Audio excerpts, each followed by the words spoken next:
Debate and diplomacy are the very core of our democracy. And over the years, the White House state dinners have revolutionized how the United States communicates with foreign nations as a key tool of diplomacy. These diplomatic meetings affect social, political, and economic impacts between nations and cultural exchanges.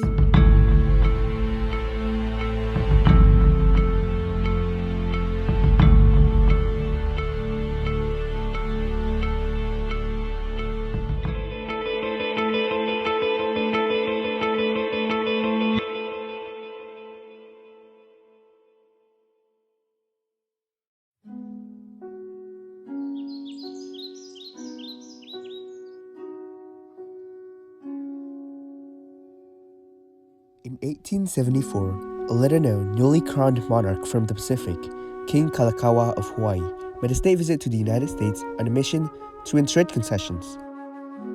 He was considered the first to attend a state dinner, but he wasn't.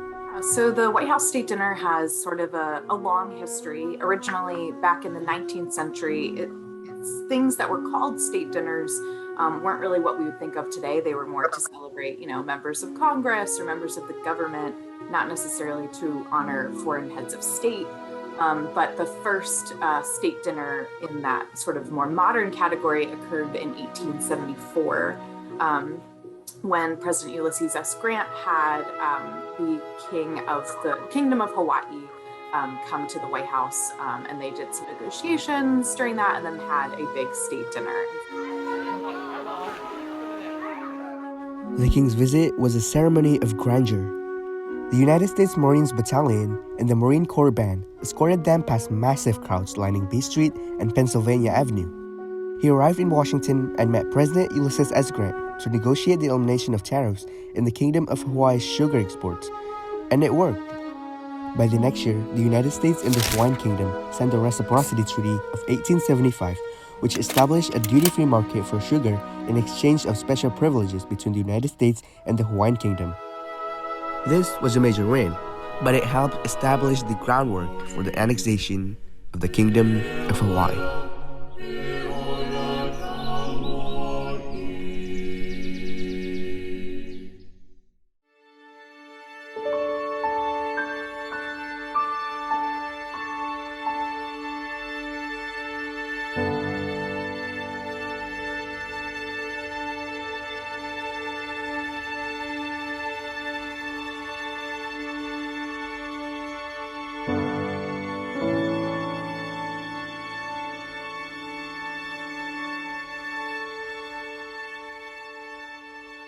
The interior of the White House changed when President Theodore Roosevelt decided to renovate the White House. Do you have any idea of how this impacted? Yeah, so state dinners, of course, as the United States moves into the 20th century, the White House itself, now the United States is a real world power. They're emerging onto the world stage in a way they didn't exactly in the 19th century. And so at that point, Roosevelt did a larger renovation of the White House in general, building the West Wing in addition, so you have more space for, him to run his office, but also expanding the state dining room.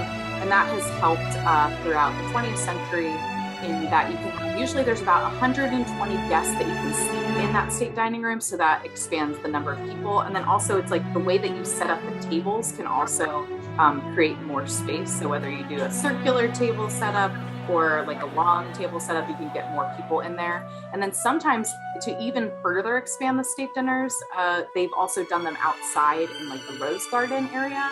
And that's a way that they can invite even more people. So they definitely have expanded. And the fact that Roosevelt did those renovations definitely helped to provide more space for more people to attend.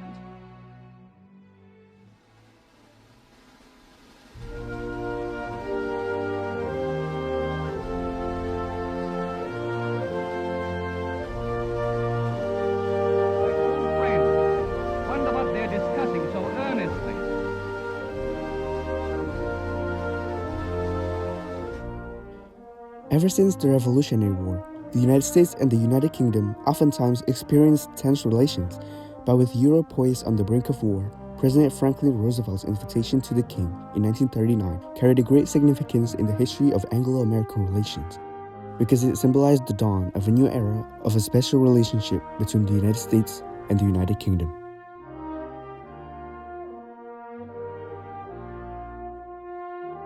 FDR believed so strongly in the need for cooperation. He planned every detail of the visit to ensure the king's success in winning over the sympathy and support of the American people. A state dinner was held in honor of the king on June 8, 1939. A concert of American music was chosen for the entertainment, including spirituals and folk songs. First Lady Eleanor Roosevelt invited African-American opera singer Marian Anderson to perform in a program that included Ave Maria for the royal audience.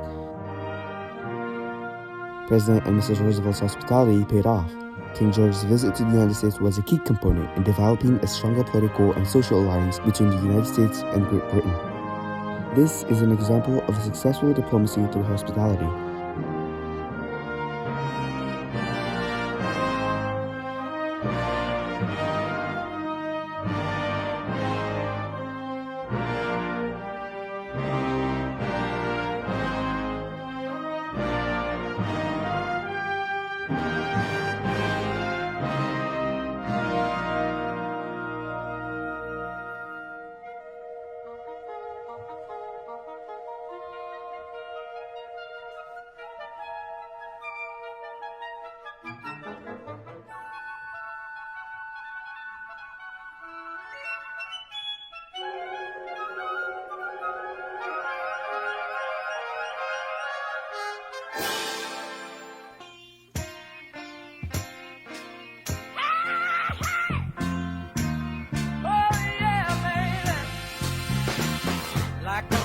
This is Henry Holler. He was a former executive chef who served in the White House under 5 different administrations. His entire collection was donated to the White House Historical Association in 2018. He collected different materials during his tenure. This remarkable collection offers fascinating insight to the White House culinary history and its impact on state dinners and diplomacy, told through the life and career of Henry Holler. Since one of the state dinner's purpose is to demonstrate hospitality to the guest of honor, it is essential to serve a meal that they will appreciate. Food served at a state dinner establishes the tone of the evening. While the menu may seem inconsequential, it is a way to show the United States' commitment to diplomatic relationships through hospitality. It helps to build bonds and trust between countries based on respect for those involved. For a state dinner held in honor of Japanese Prime Minister Masayoshi Ohira on May 2, 1979, President Jimmy Carter and First Lady Rosalind Carter served a barbecue menu featuring roasted suckling pig, roast buffalo, and barbecue chicken after discovered that the Japanese Prime Minister had long desired to try American barbecue. The visit was ultimately successful, as the United States and Japan deepened their diplomatic relationships.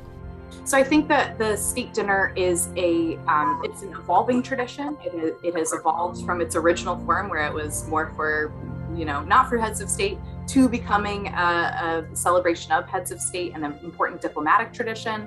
And then it is still in flux. Each president kind of gets to put their own spin on it, how they want to invite, how many dinners they want to hold, etc.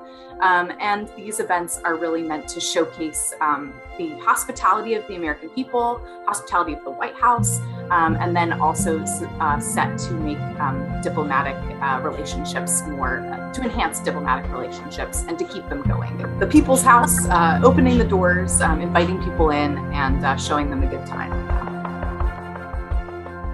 Ultimately, each piece of a state dinner is designed to create open communication between guests and from start to finish serves to foster mutual respect, open debate, and promote continued diplomacy between nations.